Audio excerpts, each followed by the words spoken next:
Consider for a moment what it means to hold lightning in your hands, not metaphorically, but literally to contain within a glass vessel the same explosive force that splits ancient oaks and ignites prairie fires. To trap thunder itself, condensed into liquid form, volatile enough to detonate from friction, from heat, from merely being looked at incorrectly. This is not fantasy.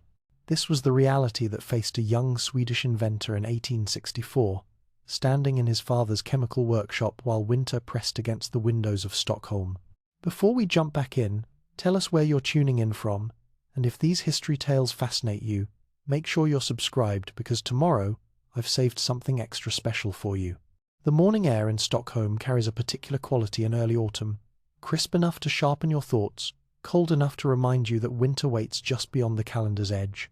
Alfred Nobel breathed that air on September 3rd, 1864, unaware that before sunset, his world would explode both literally and figuratively into fragments he would spend the rest of his life trying to reassemble. His father, Emmanuel, had been mixing chemicals since before Alfred could walk.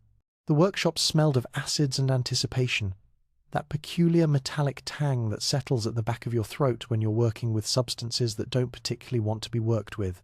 On wooden benches scarred by decades of experimentation stood rows of glass vessels, each containing liquids that looked innocent enough clear as water, some of them but possessed temperaments more volatile than gunpowder soaked in brandy. The substance they called nitroglycerin appeared unremarkable, an oily, slightly yellow liquid that moved with the lazy viscosity of honey on a cold morning. Italian chemist Ascanio Sobrero had first synthesized it 17 years earlier, and he'd warned the world about its nature with the urgency of a man who'd learned his lesson the hard way. Sobrero's own face bore the scars of an explosion that had taught him respect. He'd advised abandoning the substance entirely, declaring it too dangerous for any practical purpose. But abandoned things have a way of calling to curious minds. Emmanuel Nobel didn't abandon easily. He'd spent years pursuing the perfect explosive, something more powerful than black powder, more reliable than the temperamental mixtures that had powered warfare and mining for centuries. Black powder was ancient technology, its origins lost in Chinese history, refined by European alchemists into a substance that could propel cannonballs and blast through rock. But it was slow, relatively speaking, and weak. It pushed rather than shattered.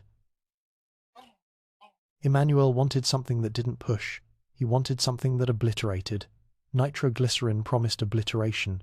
When it detonated, it didn't merely burn rapidly like gunpowder. It underwent a transformation so complete, so instantaneous, that the word explosion barely captures the violence.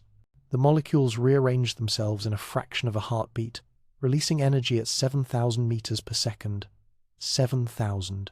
Imagine a wave of destruction traveling faster than the fastest bullet, faster than sound itself, ripping through air and matter with a pressure wave that could liquefy stone.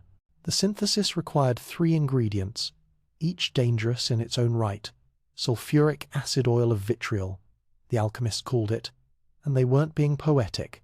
It would burn through flesh like water through sugar. Nitric acid aqua fortis, strong water, capable of dissolving most metals and producing fumes that could scar your lungs permanently. And glycerin, the sweet, syrupy substance rendered from animal fats, innocent on its own, but transformed by the acids into something that made Sobrero's warnings seem understated. The mixing happened in an ice bath. Temperature control wasn't a suggestion, it was survival. Let the mixture warm beyond 14 degrees Celsius, and the reaction would accelerate beyond control. The nitroglycerin would synthesize itself explosively, turning your laboratory into a crater and yourself into a cautionary tale. Emmanuel understood this. Alfred understood this. Everyone in the Nobel workshop understood this with the kind of certainty that comes from working daily with substances that punish mistakes absolutely. Alfred Nobel was not a robust man. Sickly from childhood, plagued by chronic ailments that kept him thin and pale while his brothers grew strong, he'd spent more time with books than with physical labor. His constitution forced patience. Where others might rush, trusting in their strength and reflexes to save them, Alfred moved deliberately. Every measurement precise, every temperature checked twice. His weakness became his advantage in a field where haste meant death. He'd watched his father's experiments with the focused attention of someone who knew he couldn't rely on quick reactions to save him from mistakes. He memorized the color changes that indicated temperature fluctuations. He learned to read the subtle shifts in viscosity that warned when the synthesis was accelerating dangerously. He understood, perhaps better than his healthier brothers, that chemistry doesn't care about your strength or courage. It cares about precision. The workshop that September morning was filled with the usual activity. Emil, Alfred's youngest brother, moved between the benches with the easy confidence of youth. At 21, he possessed the kind of fearlessness that comes from not yet having experienced real catastrophe. He'd worked with explosives long enough to lose his initial nervousness, but not long enough to develop the deep respect that keeps careful people alive. That particular combination, familiarity without fear, has killed more chemists than any single substance. The exact sequence of events remains debated. Chemistry laboratories don't leave witnesses when they fail catastrophically, but we know certain facts with brutal certainty. We know that nitroglycerin detonates at 214 degrees Fahrenheit, a temperature easily reached through friction, impact, or simply being left in direct sunlight. We know that a single drop, falling from the wrong height onto the wrong surface, can initiate a detonation that propagates through any nearby quantity at 7,000 meters per second. We know that the human nervous system can't process information fast enough to understand what's happening at that speed. You're alive, and then you're not, with no transition between states. The explosion, when it came, wasn't preceded by warning. No smoke, no smell, no indication that the universe was about to rearrange itself. Just an instantaneous transformation of chemical potential energy into kinetic force, a sphere of destruction expanding faster than thought. The workshop, thick-walled, built to contain ordinary fires and minor accidents, offered no more resistance than paper. The blast wave shattered every window within 300 feet. The sound, witnesses reported, was unlike anything they'd heard. Not the boom of black powder or the crack of a rifle, but a deeper percussion that you felt in your chest cavity before your ears registered it. Alfred Nobel died instantly. So did several workers whose names history has largely forgotten, though their families carried the grief just as heavily. The building ceased to exist as a coherent structure. Where there had been walls and roof and carefully organized chaos, there was now rubble and smoke, and the particular kind of silence that follows catastrophic noise. Alfred wasn't in the workshop when it happened. The arbitrary nature of survival. Minutes earlier, he'd been working alongside his brother. Some trivial errand or forgotten item had drawn him away.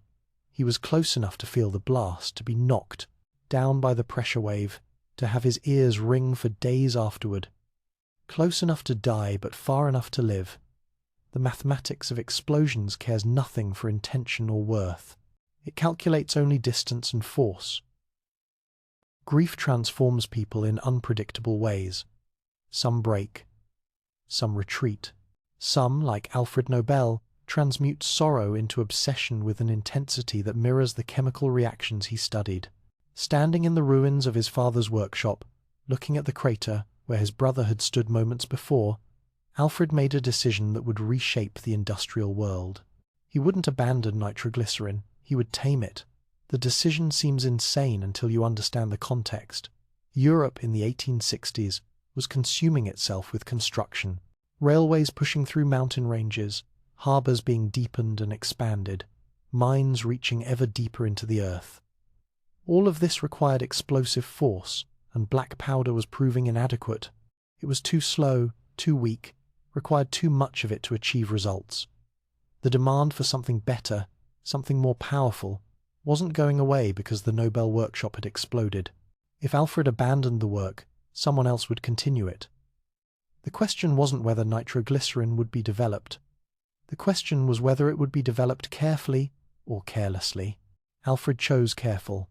Over the next 3 years he would conduct more than 300 experiments, each one a negotiation with forces that had already killed his brother. He worked with the methodical precision of someone who understood that chemistry doesn't forgive, doesn't offer second chances, doesn't care about your grief or determination. His sickly constitution, his forced patience, his inability to rely on physical strength, all of it, combined into exactly the temperament needed for the work.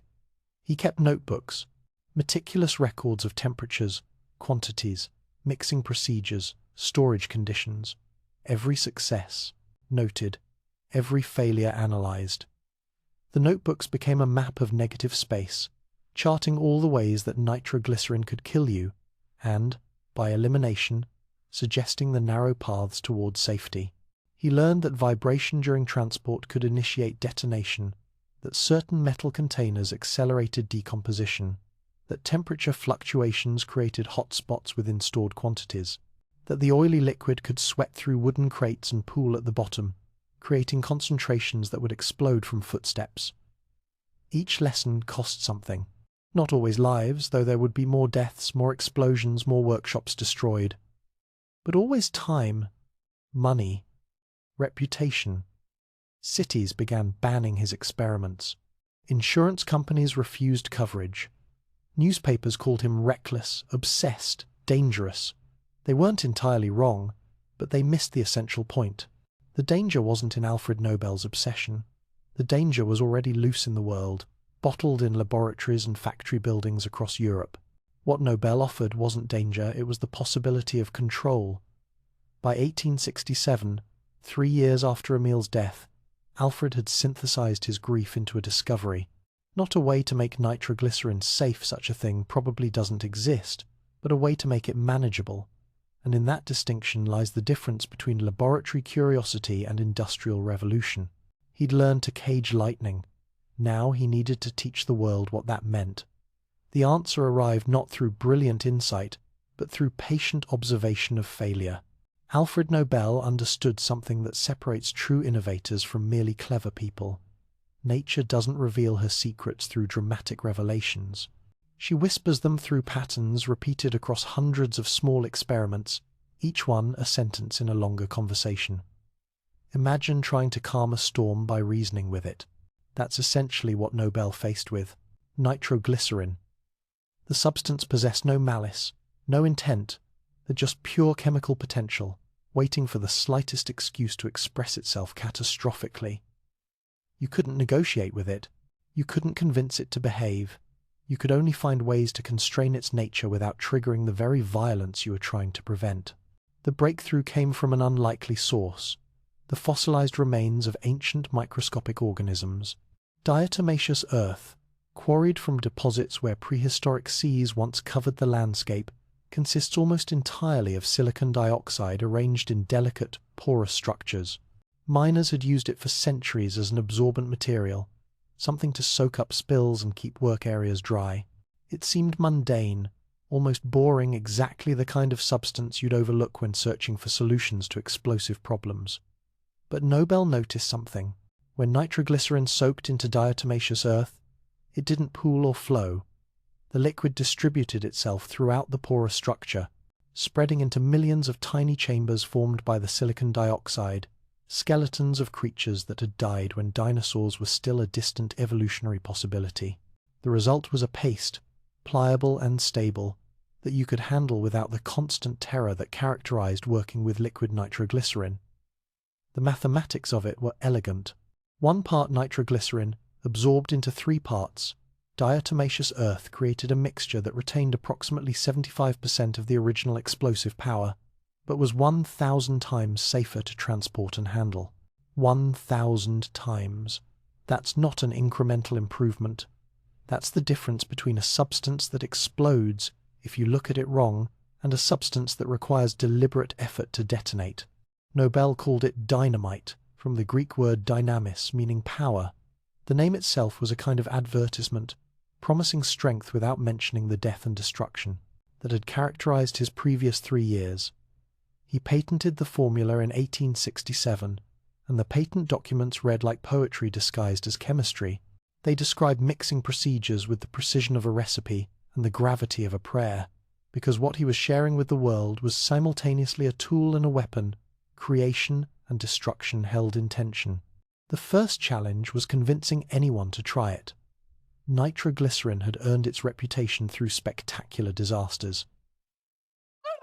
Ships had exploded in harbour when crates of the liquid detonated from the mere vibration of waves. Trains had vanished in fireballs when improperly packed bottles shattered and mixed their contents. An entire hotel in San Francisco had been leveled when a guest's luggage, containing nitroglycerin samples, exploded on the third floor. Survivors told stories of finding pieces of the building 3 blocks away. The dead, of course, told no stories at all. So when Alfred Nobel arrived in cities claiming to have tamed the devil's oil, people were understandably skeptical. He would conduct demonstrations that seem insane by modern standards. He'd throw sticks of dynamite against walls, drop them from heights, set them on fire to show they wouldn't detonate without a proper blasting cap.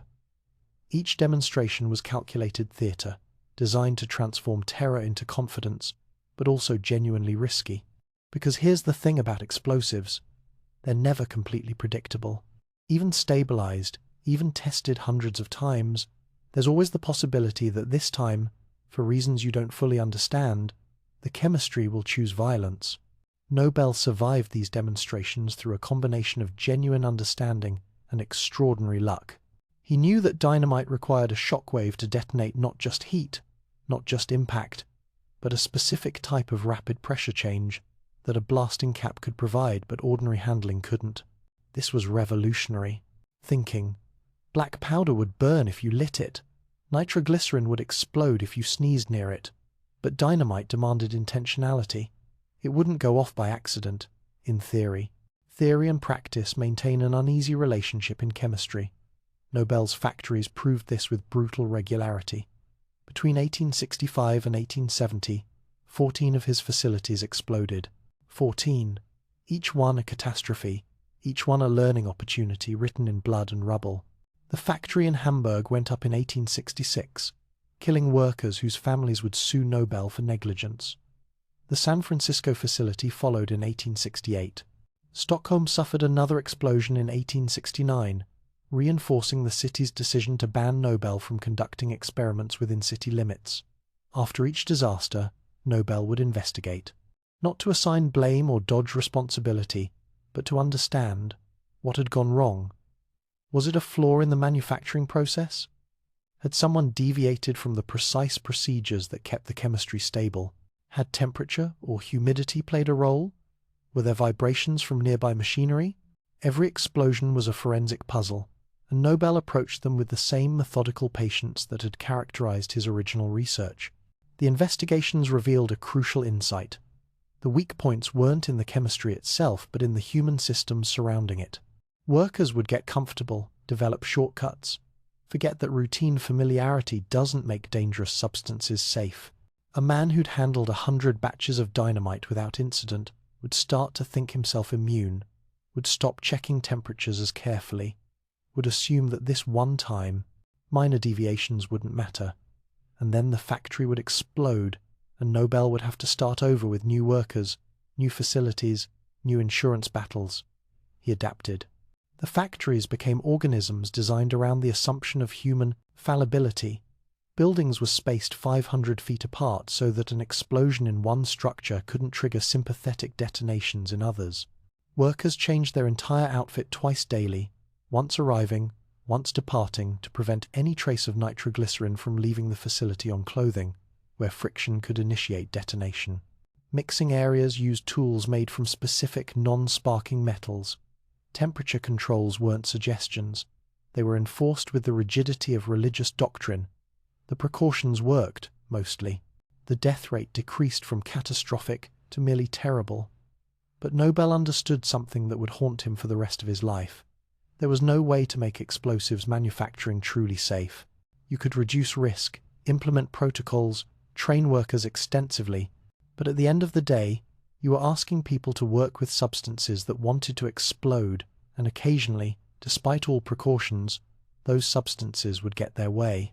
Meanwhile, demand exploded, if you'll forgive the expression, in a way that surprised even Nobel. Mining operations that had spent months drilling and blasting with black powder could now accomplish the same work in weeks. Railroad companies that had been stalled by mountain ranges suddenly found themselves able to tunnel through solid granite.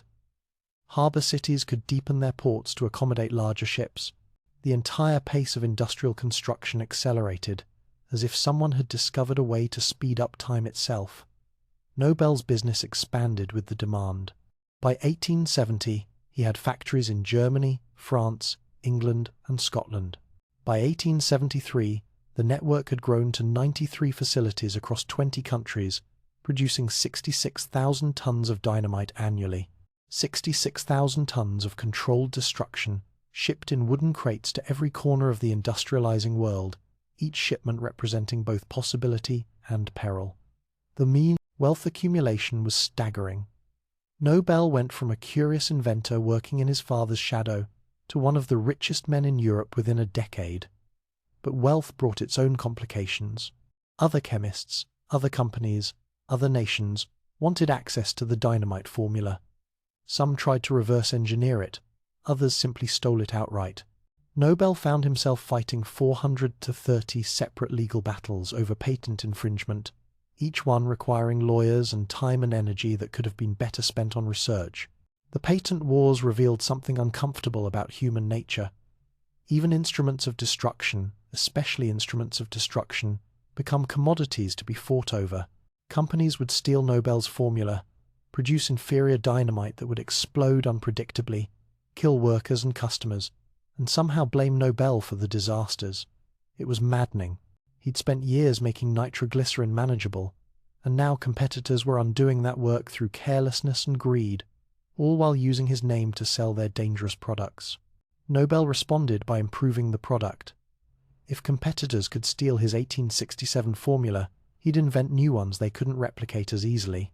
He developed gelignite, mixing nitroglycerin with nitrocellulose to create an even more stable explosive that was also waterproof, crucial for underwater demolition and mining in wet conditions. Then came ballistite, a smokeless powder that revolutionized military ammunition. Each new formula was patented, protected, licensed to trusted manufacturers who understood that quality control wasn't optional.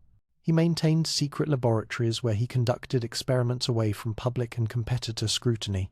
These hidden facilities became the stuff of legend among chemists, places where Nobel would spend weeks alone, mixing compounds that could level buildings, testing stability limits, pushing the boundaries of what explosive chemistry could achieve. The isolation suited him. Always somewhat solitary by nature, the laboratory became refuge and church, a place where the only conversations that mattered happened between molecules. But even isolation couldn't protect him from the fundamental problem at the heart of his work. Dynamite made destruction efficient, and efficient destruction has applications beyond mining and construction. Militaries around the world had noticed Nobel's inventions with great interest. What could blast through mountain granite could certainly destroy fortifications. What could clear harbors could demolish cities. The same properties that made dynamite useful for peace made it devastating for war. Nobel tried to rationalize this. He'd written letters suggesting that weapons so terrible would make war itself obsolete, that the prospect of such destructive power would force nations to negotiate rather than fight. It was a beautiful theory, the kind of logical argument that makes perfect sense when you write it down in the safety of a laboratory.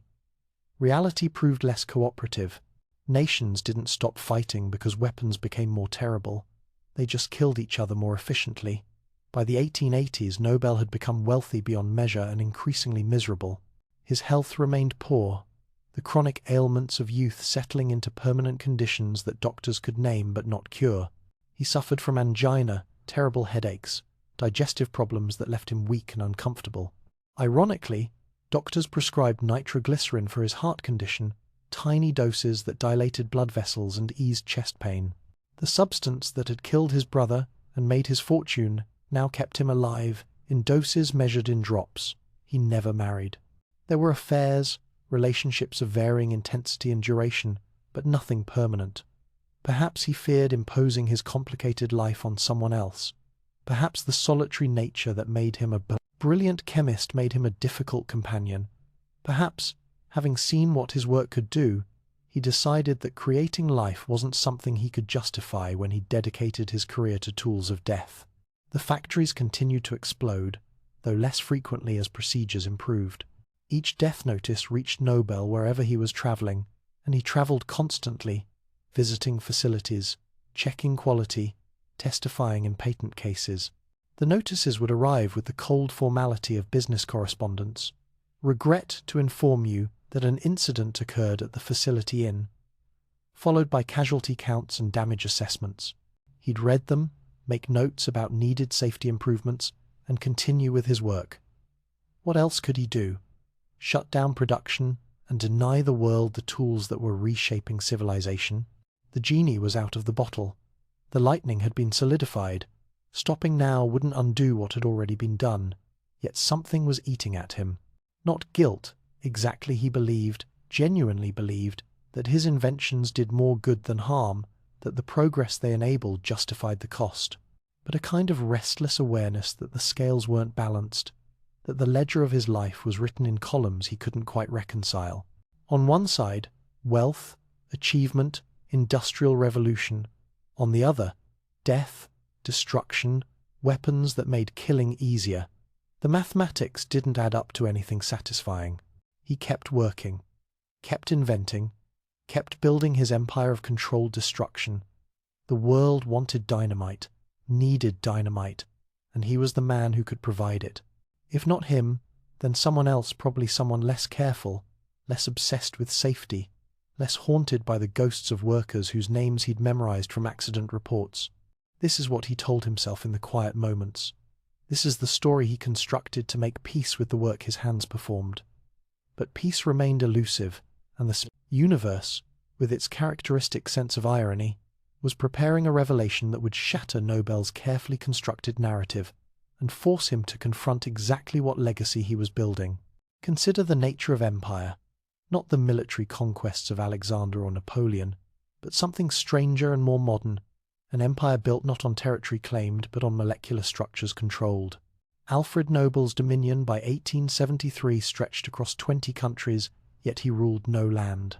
His power resided in factories, in patents, in the knowledge of how to cage chemical violence just tightly enough to make it useful. 93 factories. Count them. 93 separate facilities, where workers mixed compounds that existed in that narrow space between stable and catastrophic. Each factory was a node in a network that resembled nothing so much as a living organism, growing, adapting, occasionally losing a limb to explosion, but regenerating with the relentless persistence of something that had found its ecological niche in industrial civilization. The scale defies casual comprehension. 66,000 tons of dynamite produced annually by the mid-1870s. Imagine that quantity. Picture Olympic swimming pools filled not with water but with explosive paste capable of leveling mountains.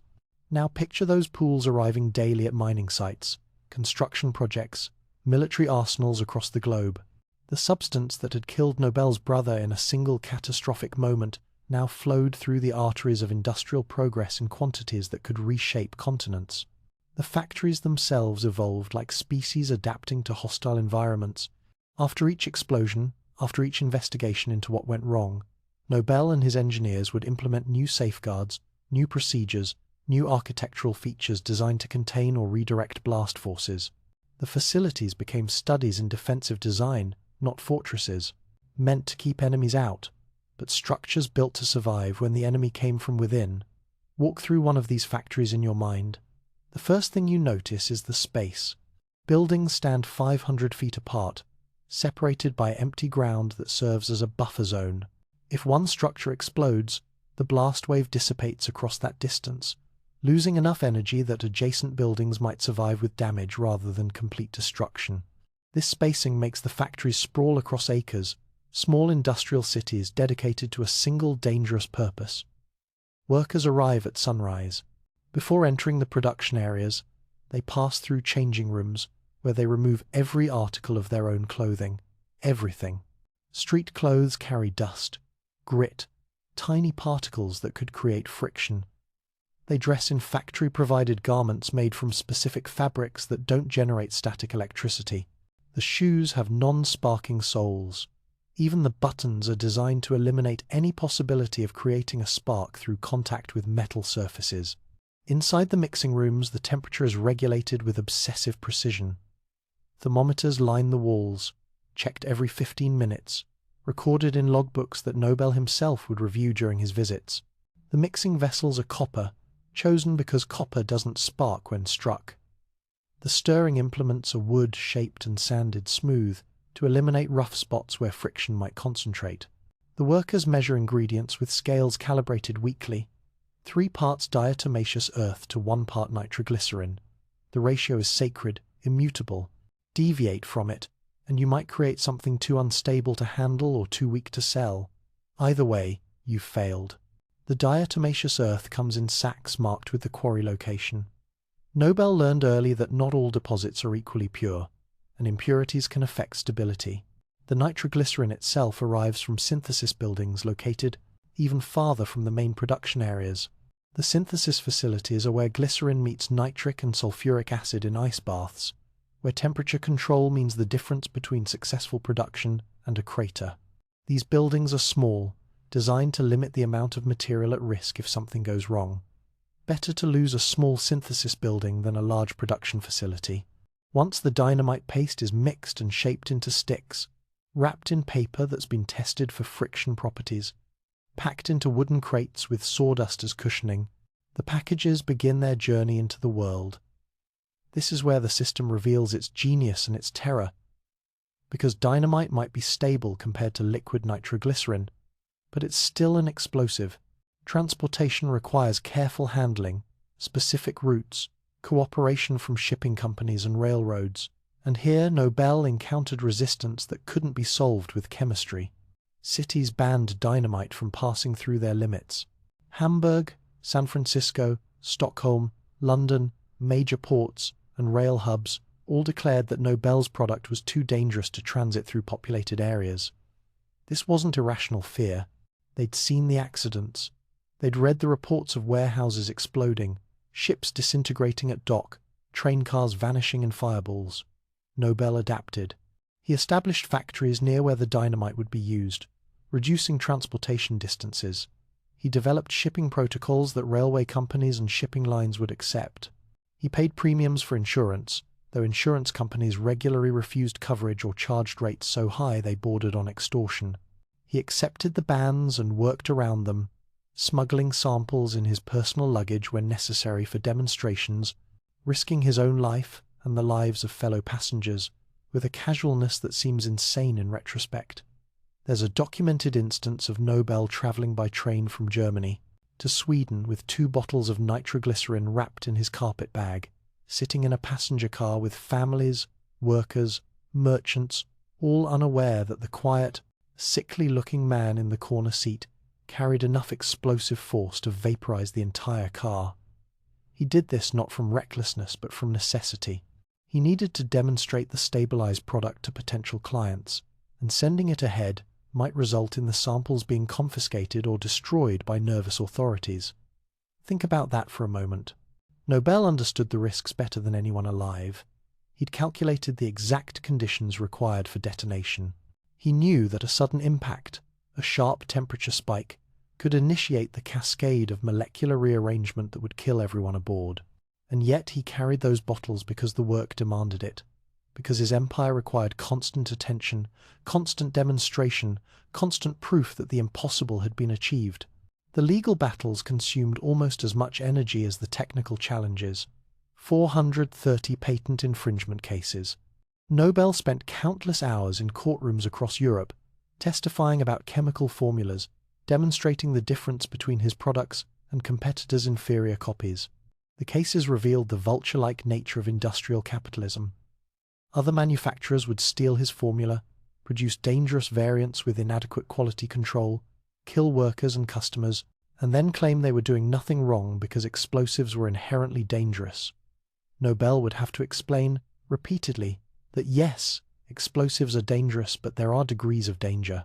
That a properly made stick of dynamite with correct proportions and pure ingredients was qualitatively different from a hastily mixed product using contaminated materials. That his obsessive focus on safety protocols and quality control was what separated his factories from his competitors' death traps. The judges didn't always understand. Chemistry was arcane to most people, a kind of dark magic that produced results through procedures best left unexplained. But Nobel won more cases than he lost, and each victory strengthened his monopoly on quality. Governments began specifying Nobel dynamite in construction contracts, refusing cheaper alternatives that came with unacceptable risk. Military forces, initially suspicious of relying on a civilian supplier, gradually accepted that Nobel's products were simply better, more stable, more predictable, more powerful for their weight than anything else available. The wealth that flowed from this empire was almost embarrassing in its magnitude. Nobel became one of the richest men in Europe, while living like a comfortable academic rather than an industrial magnate. He maintained multiple residences across the continent: Paris, Stockholm, San Remo on the Italian coast, but none were palaces. He lived in well-appointed but not ostentatious homes, surrounded by books and laboratory equipment rather than art collections or luxury furnishings. The money accumulated faster than he could spend it, even with his generous gifts to family members and occasional charitable donations. What do you do with wealth that vast when you're a solitary man with chronic health problems and few expensive tastes? Nobel invested in other ventures, supported young chemists and inventors, funded research that had nothing to do with explosives. But the fortune kept growing, compounding, becoming a weight of its own that required management. He employed secretaries, lawyers, accountants, business managers, a small army of professionals whose job was to handle the administrative reality of his empire. Nobel himself remained focused on the chemistry, on the constant improvement of products and procedures. He would disappear into his secret laboratories for weeks, emerging with new formulas or refinements to existing ones, then hand them off to his managers for implementation across the factory network. These secret laboratories became the stuff of legend among chemists and industrialists. Nobel never revealed all their locations, never published a complete account of the research conducted there. We know about a facility outside Paris, another near his San Remo residence, possibly others scattered across Europe. In these hidden spaces, Nobel could experiment without public scrutiny, without the pressure of patent deadlines or competitor espionage. He developed gelignite in one of these laboratories, dynamite, mixed with nitrocellulose and sodium nitrate, to create a plastic explosive that was waterproof and even more stable than the original formula. It could be molded into shapes, packed into drill holes, used underwater without deterioration. Mining operations loved it. So did military engineers who needed to destroy bridges or fortifications in wet conditions. Then came ballistite, a smokeless powder that revolutionized military ammunition. Traditional gunpowder produced thick clouds of white smoke that revealed soldiers' positions and obscured their vision. Ballistite burned cleanly, producing minimal smoke, allowing soldiers to see and to remain hidden. The military applications were obvious and troubling. Nobel had just made warfare more efficient, more deadly, better at the precise thing he claimed to oppose. The Italian government adopted ballistite enthusiastically. The French government, angry that Nobel had perfected the formula on French soil but licensed it to Italy first, attempted to seize his laboratories and prosecute him for espionage. Nobel fled France, relocating permanently to San Remo, and the incident left him bitter about national politics and the way governments treated innovations as property, to be claimed by whoever could exert the most legal force. Throughout all of this, the factory expansions, the legal battles, the technical innovations, the accumulating wealth workers, continued to die, not in the catastrophic numbers of the early years, but steadily, predictably, like a tax paid to progress. The worldwide annual death toll from dynamite manufacturing reached 2,000 by 1890, 2,000 people per year, dying in factories, in transportation accidents, in mining operations and construction sites where the product was used. Nobel kept track of these deaths as conscientiously as he tracked production figures and profit margins. He reviewed accident reports, implemented safety improvements, compensated families when the deaths occurred in his facilities. But he couldn't stop the dying. The work was inherently dangerous, and as production scaled up, the absolute number of deaths increased even as the death rate per ton of dynamite produced decreased. He rationalized this in various ways. More people died in coal mining than in dynamite production, and nobody suggested shutting down coal mines. The construction and infrastructure projects enabled by dynamite employed millions and improved living standards for billions. The dead workers were tragic but represented an acceptable cost for the benefits achieved. These arguments weren't wrong exactly, but they were the kind of arguments that help you sleep at night while bodies continue accumulating. The factories themselves became small communities, villages built around the production of controlled violence. Workers lived in company housing near the facilities. They shopped at company stores, sent their children to company-funded schools, attended churches built with company donations. The pattern would be familiar to anyone who studied industrial paternalism, the company providing for all needs, ensuring worker loyalty, creating self-contained systems that depended entirely on continued production. Nobel visited these communities during his constant travels between facilities. He'd inspect production lines, review safety protocols, talk with foremen about quality, control issues. Workers would see him, this slight, sickly man who'd built an empire on explosives, and wonder what drove him. He didn't need more money. His health made it unlikely he'd live to old age. He had no wife, no children to inherit his fortune. What was the point of the endless work, the constant travel, the obsessive focus on improvement? If you'd asked Nobel, he might have struggled to answer. The work had become its own justification, a recursive loop where each success demanded further refinement. Each problem solved revealed 3 more waiting. He was caught in the logic of innovation. Once you begin improving something, stopping feels like surrender. There's always a better formula, a safer procedure, a more efficient process. The pursuit becomes addictive, especially for minds that find comfort in problems with clear solutions. By the late 1880s, Nobel's empire had reached its zenith.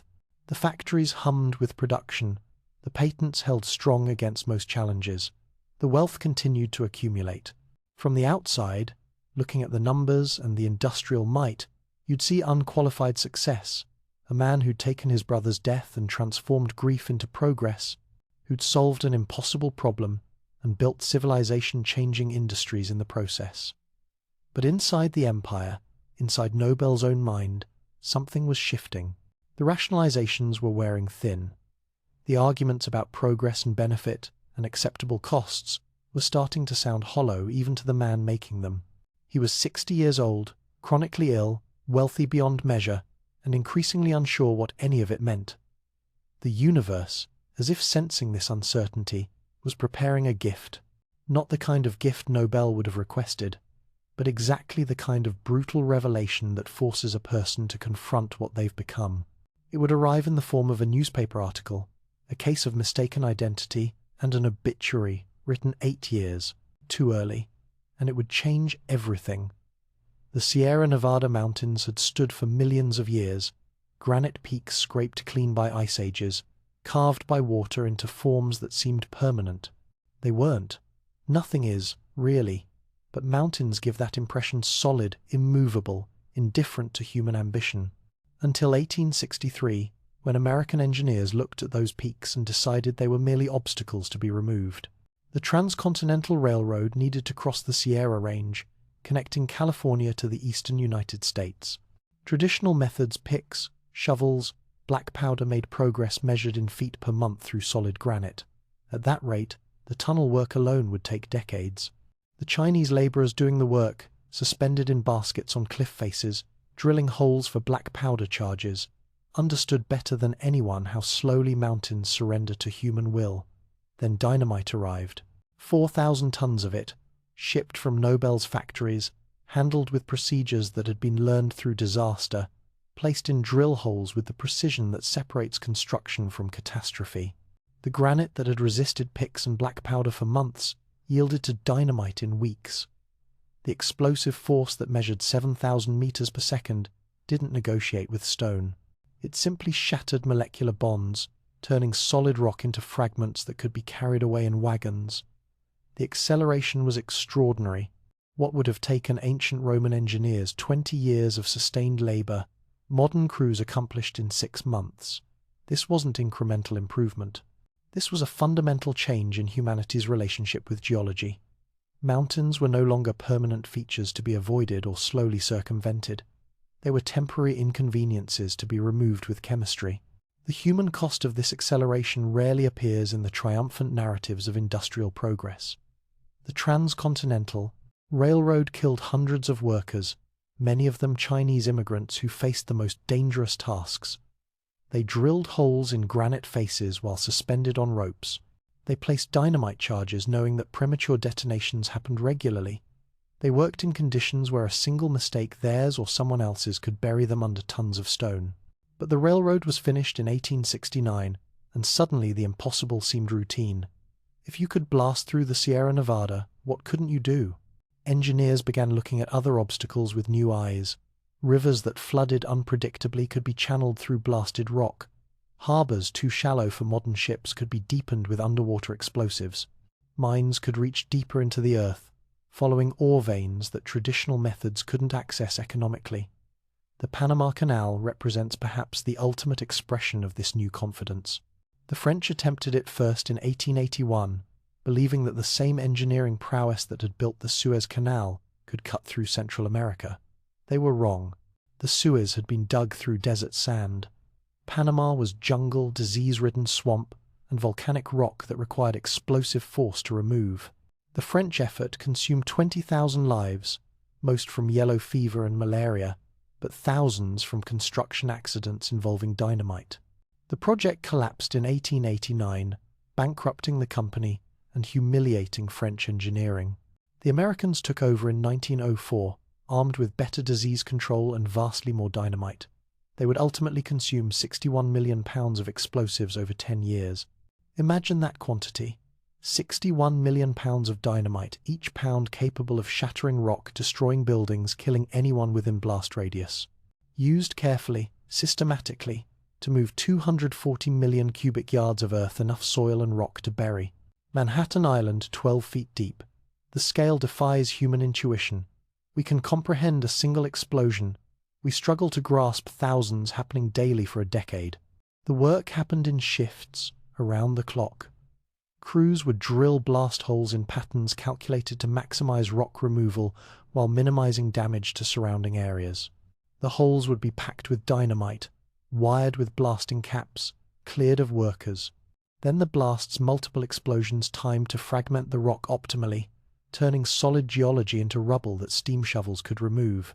The process repeated thousands of times, each cycle removing another section of the obstacle between Atlantic and Pacific. Workers died regularly. A blast hole drilled at the wrong angle might send fragments ricocheting in unexpected directions. A charge might detonate prematurely from static electricity or impact. Rock faces, weakened by explosions, would collapse unexpectedly on crews below. The official death toll reached 5,600. The actual number was certainly higher, as many deaths went unrecorded, particularly among Caribbean laborers who were considered expendable by project administrators. The Gotthard Tunnel through the Alps tells a similar story in more confined space. 15 kilometers through solid alpine granite, connecting Switzerland to Italy, begun in 1872. The work happened from both ends simultaneously, crews drilling and blasting toward each other through the mountain's heart, hoping their surveys were accurate enough that they'd meet in the middle. The tunnel claimed 200 lives, 13 per mile of passage carved through stone. Some died in dynamite accidents, others from rock falls triggered by blasting, many from the heat and dust and exhausted bodies pushed beyond endurance. The workers drilled holes by hand initially, 4 men rotating on a single drill, pounding steel bits into granite. Later came mechanical drills powered by compressed air, faster but still brutal work in spaces where summer temperatures exceeded 110 degrees Fahrenheit, and air quality was measured by how long candles stayed lit. When the two tunnels met in February 1880, after 8 years of continuous work, the alignment error was only 13 inches horizontally and 3 inches vertically. The surveyor's calculations had guided crews through 5 miles of solid rock to nearly perfect convergence, but the 200 dead workers wouldn't marvel at that precision. Their bodies were buried in alpine villages, monuments to the cost of piercing mountains. This pattern repeated across the industrializing world. Every major construction project involved dynamite. Every tunnel, every deep harbor, every railroad cutting through difficult terrain required explosive force in quantities that would have seemed impossible before Nobel's invention. The worldwide death toll from construction-related dynamite use reached approximately 2,000 per year by 1890, separate from manufacturing deaths, separate from military casualties. just the price paid by workers carving civilization's infrastructure from resistant geology. Nobel tracked these numbers with the same attention he gave to production figures. He knew about the Gotthard deaths, the Panama casualties, the Sierra Nevada workers buried in tunnel collapses. He rationalized them the same way military planners rationalize casualties' necessary costs for strategic gains. The tunnels enabled trade, the canals connected oceans, the railroads unified continents. More people benefited from the completed projects than died building them. The mathematics seemed clear, but mathematics can't capture what it means to be one of the 13 people who die per mile of tunnel, can't express the grief of families who lose workers to construction accidents, can't quantify the difference between dying for a cause you understand versus dying because you needed work and this job paid slightly better than others available to poor immigrants. The technology kept improving. By the 1890s, engineers could calculate blast patterns with increasing precision. They understood how explosive force propagated through different types of stone. They knew optimal charge sizes for various applications, proper spacing between blast holes, timing sequences that would maximize fragmentation while minimizing fly rock. The work became more scientific, more predictable, incrementally safer, but only incrementally. You can't make blasting through solid rock completely safe.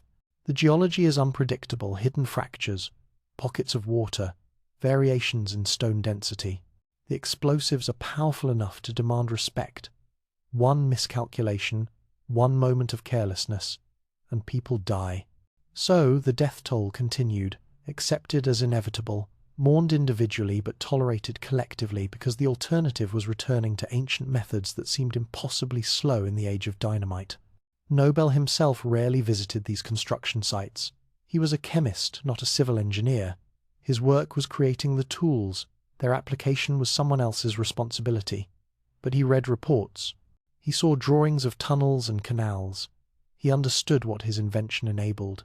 And somewhere in his calculations about human progress and acceptable costs, a question was forming that he couldn't quite articulate.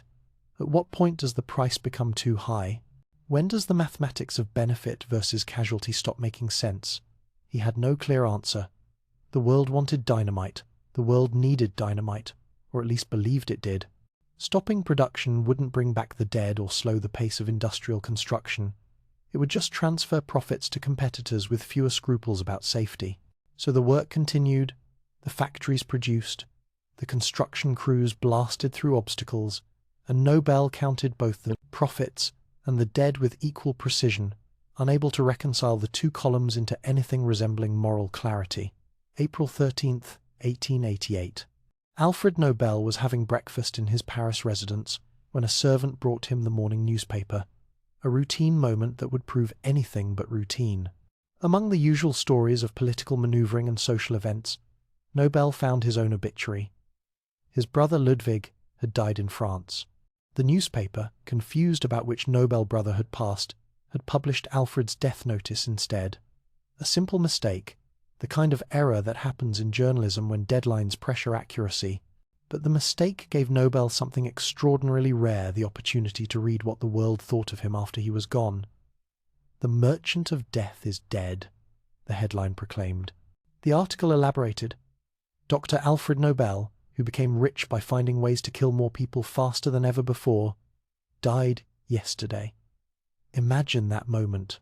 You're reading your own obituary, and instead of tributes to your scientific achievements or industrial innovations, you find yourself condemned as a profiteer of destruction.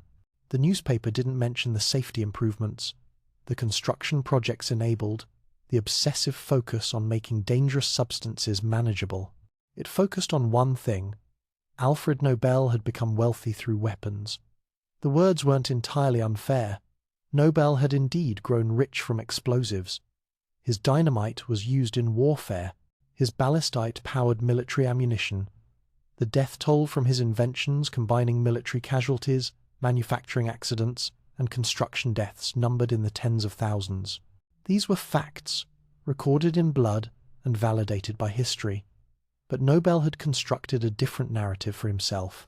He'd convinced himself that he was primarily an enabler of progress, that the industrial applications outweighed the military ones, that his Wealth came from tunnels and harbors rather than battlefields.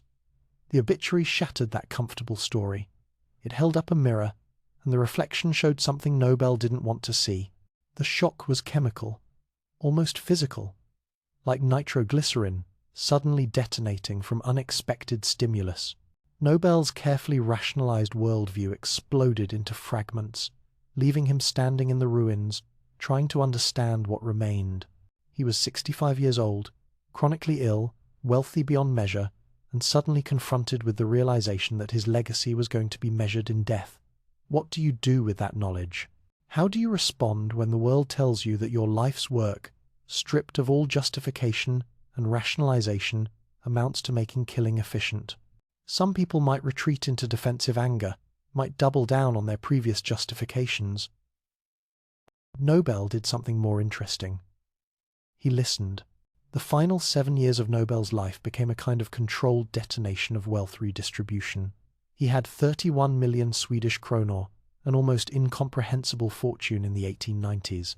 In modern terms, adjusted for inflation and economic changes, we're talking about several $billion. That wealth sat in banks and investments, growing through compound interest, serving no purpose beyond making Nobel's ledgers more impressive. He decided to give it away, not through traditional charitable donations that would be forgotten within a generation, but through a mechanism that would perpetually redirect his explosive fortune toward human achievement. He would establish prizes, annual awards, funded by interest from his capital, recognizing exceptional contributions to physics, chemistry, medicine, literature, and most pointedly, peace. The Peace Prize is where Nobel's transformation becomes most evident. This man, who'd armed militaries across Europe, whose inventions made warfare more destructive, who'd been called the Merchant of Death, he dedicated part of his fortune to rewarding efforts toward peace. It's almost too neat, too perfectly ironic. But irony doesn't diminish sincerity. Nobel genuinely believed that recognizing peacemakers might help tip the scales away from the destruction his other work enabled. He drafted his will in November 1895 in Paris, working with Swedish and French lawyers to create a document that would survive legal challenges.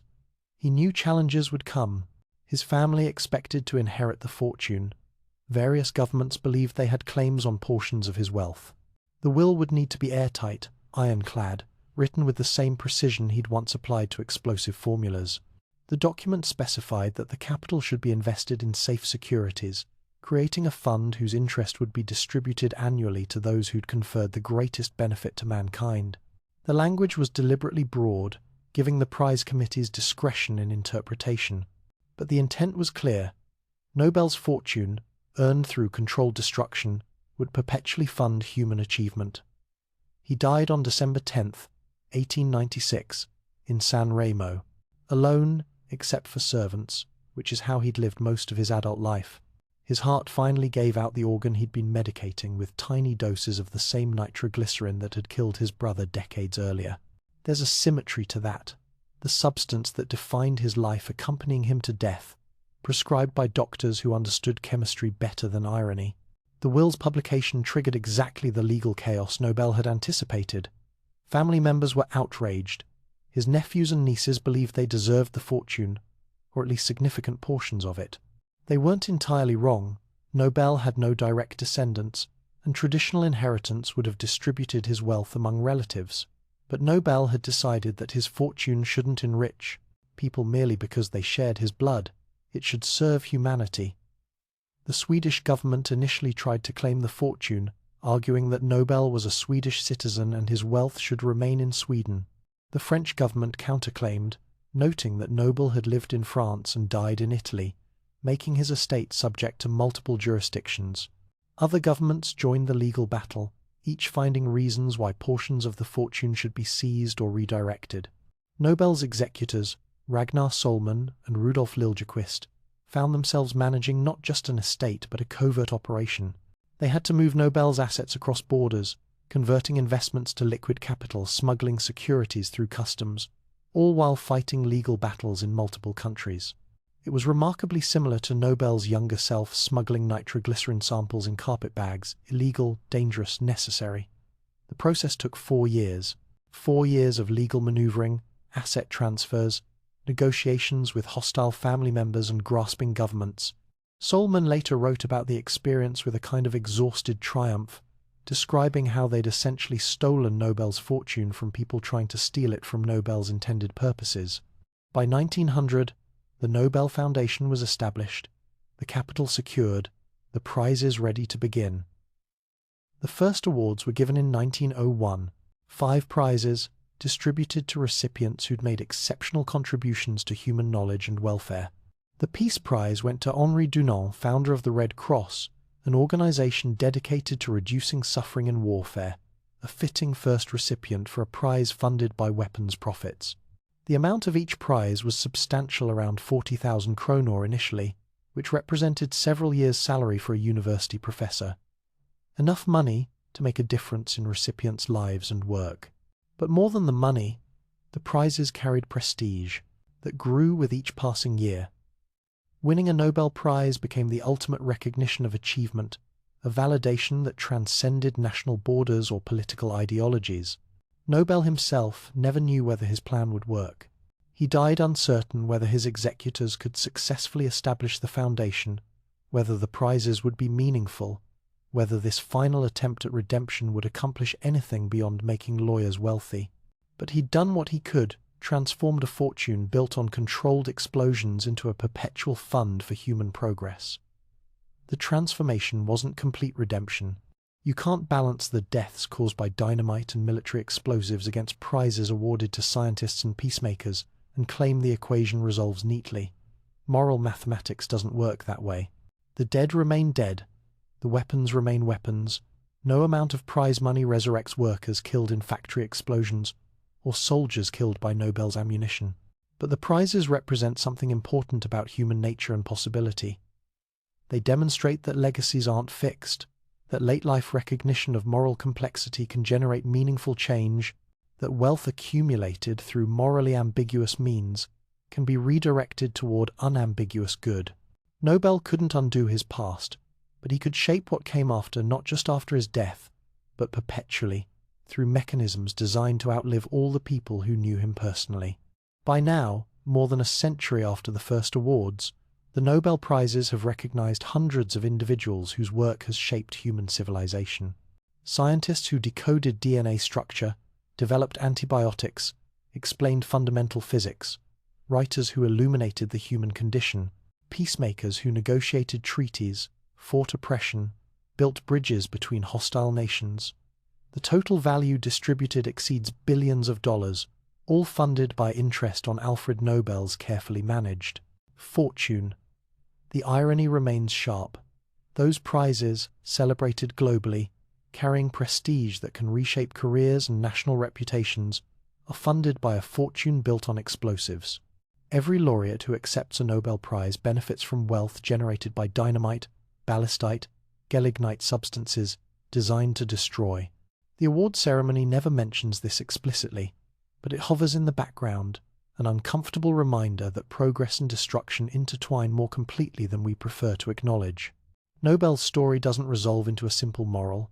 He wasn't purely a merchant of death, but neither was he simply a misunderstood benefactor of humanity. He was both and neither, simultaneously a man who enabled both tremendous construction and terrible destruction, who rationalized his work until forced to confront its full implications, who attempted redemption not through denial but through transformation of outcomes.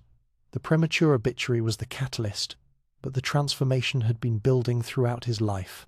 Every factory explosion, every casualty report, every military application of his civilian inventions had been accumulating like pressure in a chemical system. The obituary simply provided the shock that released that pressure, forcing Nobel to confront the compound nature of his legacy and decide what, if anything, he could do about it. He chose to do something. Not enough. Perhaps nothing could be enough, really, measured against the death toll. But something meaningful, something lasting, something that continues to shape human achievement more than a century after his death. The merchant of death transformed his fortune into rewards for life. The inventor of controlled destruction funded prizes for creation. It's not redemption exactly, but it's recognition that moral complexity demands response. that wealth carries responsibility, that how we end matters even when we can't change how we began. From Nobel's Dynamite flows a genealogy of explosive evolution, each descendant more powerful, more specialized, more refined than its ancestors. Like biological evolution responding to environmental pressures, explosive chemistry evolved in response to human demands for ever more precise, more powerful, more controllable destruction. TNT trinitrotoluene appeared in 1891, synthesized by German chemist Joseph Wilbrand, who initially proposed it as a yellow dye. Chemistry has a dark sense of humor sometimes. A substance intended to color fabrics turned out to be a remarkably stable explosive, with properties that made dynamite seem primitive by comparison. TNT detonates at 2,700 meters per second. That's slower than nitroglycerin's 7,000. But speed isn't everything. What matters is the combination of power, stability, and versatility. TNT is remarkably insensitive to shock and friction. You can drop it, hammer it, set it on fire, and it won't detonate without a proper initiating charge. This stability made it the explosive of choice for military applications throughout the 20th century. Artillery shells packed with TNT could be fired from cannons without exploding prematurely from the acceleration forces. Bombs could be dropped from aircraft, surviving impact with the ground until detonators triggered them. Naval mines could sit in seawater for months without deteriorating. The same stability that made nitroglycerin so dangerous, its hair trigger sensitivity, was exactly what TNT overcame. Military forces loved it. World War I consumed industrial quantities of TNT, shells by the millions, each packed with precisely measured charges, each designed to fragment into shrapnel that would shred human bodies in trenches. The Western Front became a testing ground for explosive chemistry, with both sides developing increasingly sophisticated applications. The death toll, measured in millions, included countless soldiers killed by TNT, fragmentation. But TNT had limitations. While stable and powerful, it wasn't the most energetic explosive possible.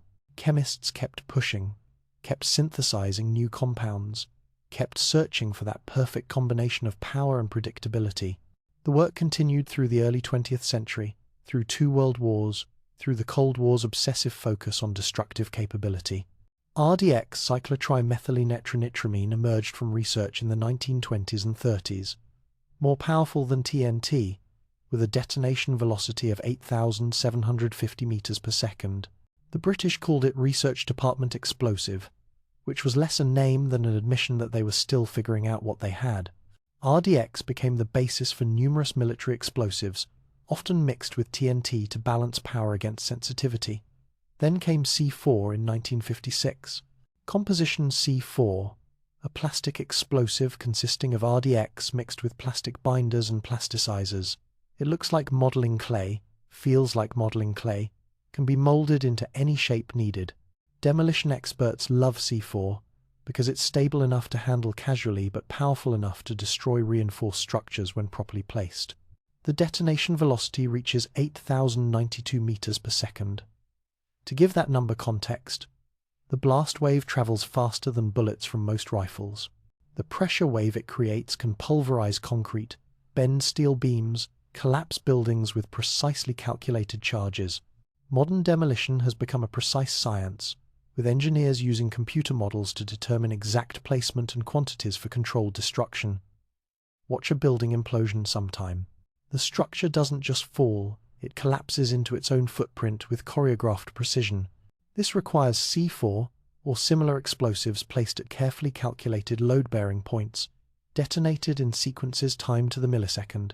Each blast weakens specific structural elements in an order designed to make gravity do most of the work. The building falls because it can no longer support itself, not because the explosives physically destroy every support simultaneously. This precision represents the fulfillment of Nobel's original vision: explosives tamed to the point where they can be used with surgical accuracy. But the same precision that enables controlled demolition enables targeted destruction. Smart munitions packed with modern explosives can be guided to specific targets, destroying buildings while theoretically minimizing collateral damage. The theory and practice don't always align, but the capability exists. Thermobaric weapons represent another evolutionary branch. These explosives don't just detonate, they create pressure waves lasting 300 milliseconds, 50 times longer than conventional explosives. The mechanism involves dispersing fuel into the air, then igniting it to create a sustained pressure wave combined with intense heat. The effect on human bodies in enclosed spaces is catastrophic, which is precisely why militaries develop such weapons. Military terminology sanitizes reality. We talk about overpressure casualties, rather than describing how sustained blast waves rupture lungs and other air-filled organs. We discuss thermobaric effects, instead of acknowledging that these weapons essentially create fuel-air explosions designed to kill everyone in a specific area.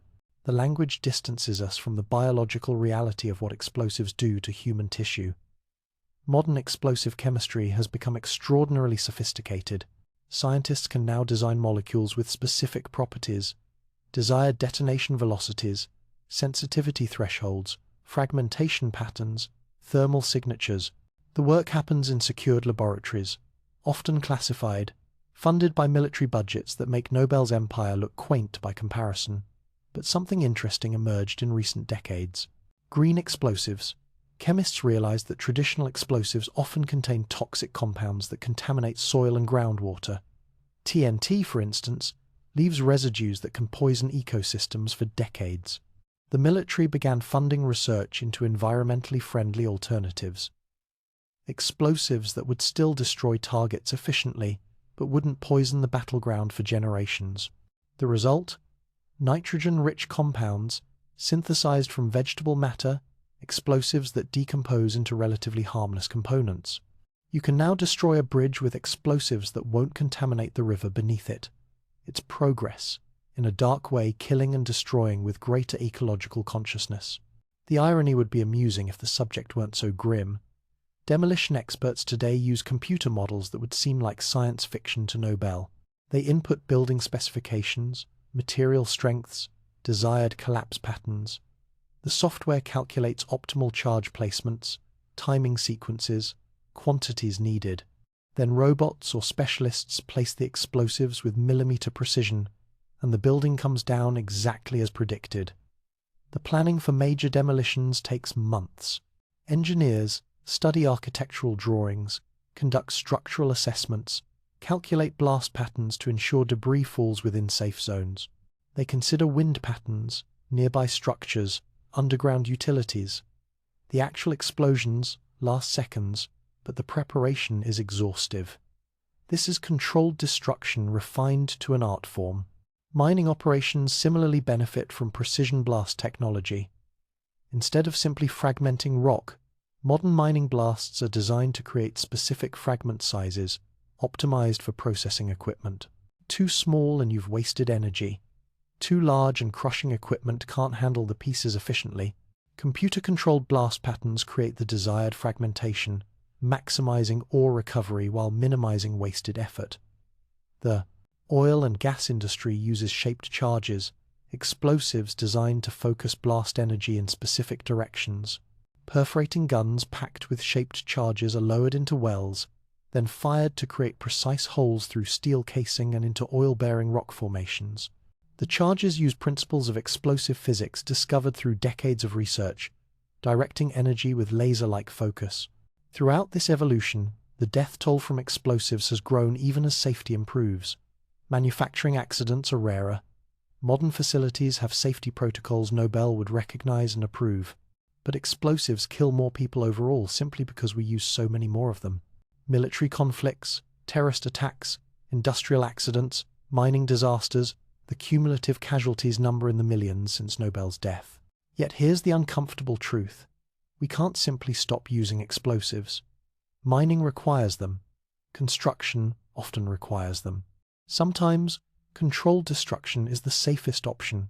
Demolishing a dangerous structure with precision beats letting it collapse unpredictably. The question isn't whether to use explosives, but how to balance utility against danger and progress against casualties. Nobel understood this tension in a way most people don't. He'd lived inside the paradox, creating substances that simultaneously enabled and destroyed. Modern explosive chemistry operates within that same paradox, just with more sophisticated tools and fuller understanding of molecular mechanics. We know more about why explosives work, can predict their behavior with greater accuracy, can design them for specific purposes, but knowledge doesn't resolve moral complexity. Understanding exactly how RDX molecules rearrange during detonation doesn't answer whether using that knowledge to create more efficient weapons is justified. Precision in destruction doesn't make destruction less destructive. It just makes it more intentional, more calculated, arguably more troubling because it removes the excuse of uncertainty. The genealogy continues evolving. Researchers work on nanoscale energetic materials, explosives where particle size measured in billionths of a meter affects performance. Others investigate new synthesis pathways, seeking compounds more powerful than anything currently available. The work never stops, driven by military funding, industrial demand, and the eternal human impulse to push boundaries. Each new explosive, each refinement, each application represents another chapter in the story Nobel began, when he mixed nitroglycerin with diatomaceous earth. The tree of explosive evolution branches endlessly, each branch bearing fruits both useful and terrible, each innovation carrying forward the fundamental ambiguity that haunted Nobel throughout his life and continues haunting the field he created. Stand back from the story for a moment. Look at the full picture. The complete arc from that September morning in 1864 when Emil Nobel died to this present moment where we're still living with the consequences of what his brother created. The numbers tell a story, but numbers alone can't capture the full complexity. 5 million people, approximately, have died from dynamite and its descendants in wars and accidents since Nobel's invention. 5 million. That's roughly the current population of Norway, or Singapore, or Finland. Imagine an entire nation, every person, every story, every potential contribution, erased through explosive violence. The number is so large it becomes abstract, meaningless in the way that vast statistics often do. We can't hold 5 million individual tragedies in our minds simultaneously. But here's the counterbalance. Dynamite-enabled construction projects that house approximately 2 billion people. The tunnels that connected isolated valleys to commerce. The harbours that allowed trade to flow. The mines that extracted resources for industrial civilization. The infrastructure of the modern world required explosive force to build, and that infrastructure supports a substantial fraction of humanity. How do you balance those numbers? 2 billion against 5 million sounds like a clear win. 400 people benefited for everyone killed. But that's not quite right, is it? The 5 million dead didn't volunteer for their role in progress. They were workers in factories, soldiers in wars, civilians in the wrong place when violence erupted. Their deaths weren't chosen sacrifices, but imposed costs, casualties of systems they didn't design, and often couldn't escape. The Nobel Prizes add another dimension to this moral accounting. Since 1901, the awards have recognized exceptional achievements across physics, chemistry, medicine, literature, and peace. Each prize initially worth 10 million kronor, though the amount has varied with economic conditions and foundation management. The total distributed exceeds billions when you account for more than a century of awards.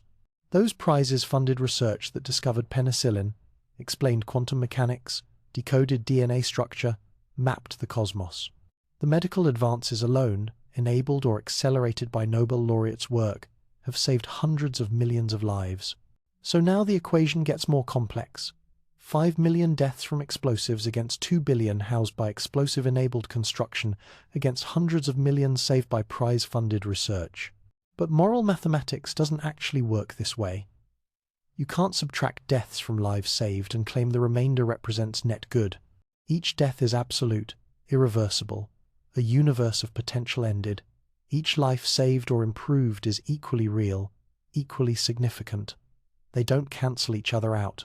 They coexist, creating a moral landscape too complex for simple summation. Nobel himself never resolved this paradox. His final years, spent redirecting his fortune toward human achievement, represented acknowledgement rather than resolution. He couldn't undo the weapons he'd created or resurrect the dead from factory explosions. He could only try to generate enough positive outcome to counterbalance, partially and inadequately, the destruction his work had enabled. The paradox intensified through the 20th century. Nuclear weapons represent the ultimate expression of explosive power, not chemical reactions but atomic ones, forces millions of times more powerful than dynamite. The physicists who developed nuclear weapons understood explosive principles that trace linearly back to Nobel's work. The Manhattan Project scientists were solving the same fundamental problem Nobel had tackled: how to control unimaginably violent forces precisely enough to make them useful. 2 nuclear weapons were used in warfare, destroying Hiroshima and Nagasaki in August 1945. The death toll from those 2 explosions exceeded 200,000, most dying instantly, others from radiation effects over subsequent months and years. Those weapons ended World War II, potentially preventing millions of additional casualties from continued conventional warfare. Or they demonstrated destructive capability so terrible that their use became politically unthinkable, creating deterrence through terror. The same explosive force that powers nuclear weapons might enable controlled fusion, the dream of unlimited clean energy through the same reactions that power stars. Fusion research uses precise explosive charges to compress fuel pellets, initiating conditions where hydrogen atoms merge into helium, releasing energy. If successful, fusion power could eliminate fossil fuel dependence, providing energy without environmental destruction or resource depletion. So Nobel's legacy extends to this. The principles he discovered while trying to tame his brother's killer might ultimately power human civilization sustainably, might enable an energy abundance that eliminates resource conflicts, might just possibly fulfill his tormented prayer, that weapons could become so terrible that warfare itself becomes obsolete.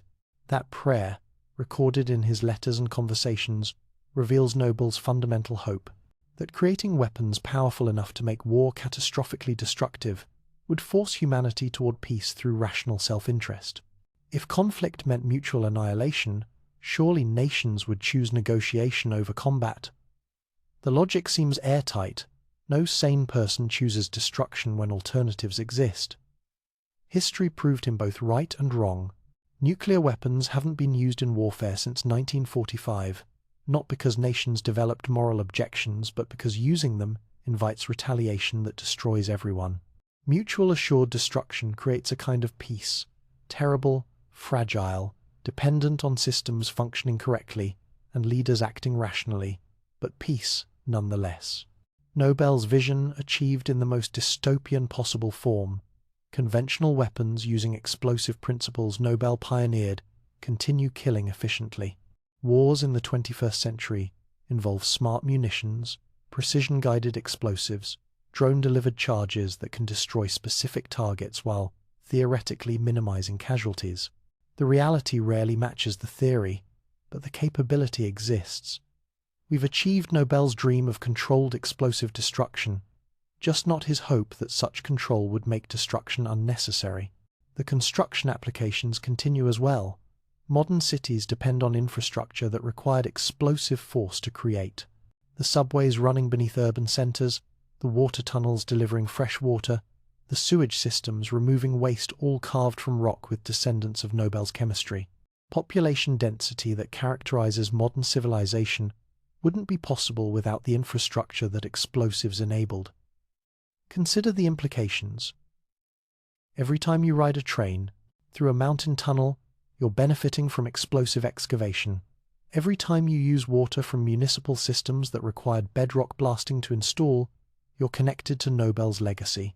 The infrastructure of modern life is literally built through controlled destruction, carved from resistant geology using principles Nobel discovered while grieving his brother.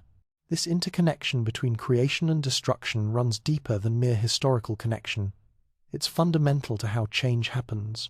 You can't build the new without dismantling the old, whether that's breaking rock to lay foundations or clearing forests for farmland, or demolishing obsolete structures to make room for updated designs.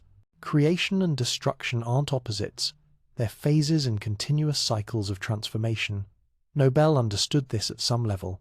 His attempts at redemption through the prizes weren't denial of destruction, but acceptance that destruction and creation are bound together, that you can't have one without the other, that the question isn't whether to destroy, but what to build from the ruins. The modern world faces this question continuously. We have explosive capabilities beyond Nobel's imagination, not just nuclear weapons, but precision munitions, thermobaric devices, shaped charges that can cut through any material. We also have construction capabilities that see miraculous tunnels beneath seas, bridges spanning impossible distances, infrastructure supporting billions in comfort unprecedented in human history. We choose, collectively and individually, how to balance these capabilities. Military spending versus infrastructure investment, weapons development versus medical research. The choices aren't simple. Sometimes, military research produces civilian benefits. Sometimes, construction projects enable conflicts. The consequences spiral in unexpected directions. But the fundamental tension Nobel lived with remains. Power to destroy is also power to create. Knowledge that enables killing also enables building. Chemistry that fragments rock can either trap people in collapsed mines or free them from geological limitations. The same force, directed differently, produces opposite outcomes. Nobel's story doesn't provide answers to these tensions. It's not a morality tale with clear lessons about what we should do differently. It's a mirror reflecting our own contradictions, our own inability to separate progress from violence, construction from destruction, benefit from harm. We're all living in the world Nobel helped create, benefiting from infrastructure, his inventions enabled while facing military threats from the same explosive principles. The Nobel Prizes continue annually, funded by that carefully managed fortune, recognizing achievement across disciplines. Each ceremony celebrates human capability while being funded by explosive chemistry. Each prize winner receives wealth derived from destruction while being honored for contribution to human knowledge or welfare. The irony never diminishes, never becomes comfortable, never resolves into something less paradoxical. Perhaps that's appropriate. Perhaps living with unresolved paradox is more honest than pretending we've found satisfactory answers. Nobel couldn't resolve the contradictions of his work, couldn't balance the ledger, couldn't make the numbers add up to redemption. He could only acknowledge complexity, accept responsibility, and try to generate enough good to partially counterbalance the harm. We face similar challenges with different technologies. Artificial intelligence that might cure diseases or enable autonomous weapons, genetic engineering that might eliminate hereditary illness or create biological weapons, nuclear power that might provide clean energy or contaminate regions for millennia. Every powerful technology carries the same fundamental ambiguity. Nobel, confronted with explosives, the lesson, if there is one, isn't about specific technologies or moral calculations. It's about living consciously with power, understanding that capability doesn't determine purpose, that tools can serve multiple ends, that our choices about application matter more than the capabilities themselves. Nobel made choices to pursue nitroglycerin despite the danger, to commercialize dynamite despite the risks, to develop military explosives despite his stated opposition to war, to redirect his fortune toward prizes, despite the inadequacy of that gesture measured against accumulated casualties. We can judge those choices, but we can't escape making similar ones in our own time with our own technologies. The eternal dance continues. Creation and destruction spiral around each other, sometimes partnering gracefully, sometimes colliding catastrophically, always intertwined in ways that resist simple separation. Nobel's dynamite didn't create this dance, it just made it faster, more powerful, more consequential. The rhythm predates explosives and will continue after we've moved to new technologies carrying their own paradoxes. Stand beneath a night sky, away from city lights that infrastructure enabled, looking up at stars that ancient people saw before explosive chemistry existed. The cosmos operates through cycles of creation and destruction, far more violent than anything humans have achieved. Stars forming from collapsing gas clouds, exploding as supernovae, scattering elements that become new solar systems. Destruction, creating the materials for new creation, over and over, without moral weight or conscious choice. We have consciousness, though, and choice, and responsibility. Nobel's story reminds us that we can't escape these burdens, can't calculate our way to moral certainty, can't balance harm against benefit, and reach conclusions that satisfy completely. We can only acknowledge complexity, accept responsibility for our choices, and try imperfectly, inadequately, but genuinely to direct our. the capabilities toward outcomes we believe serve humanity's best interests. The merchant of death became a benefactor of human achievement. The inventor of controlled destruction funded prizes celebrating creation. The man whose brother died in an explosion redirected explosive fortunes toward peace. None of it resolves cleanly. All of it matters. The story continues in choices we make today, with technologies we're developing now, creating legacies future generations will judge as we judge. Nobel with mixed feelings, acknowledging both the benefits and the costs, living with paradoxes we can't quite resolve.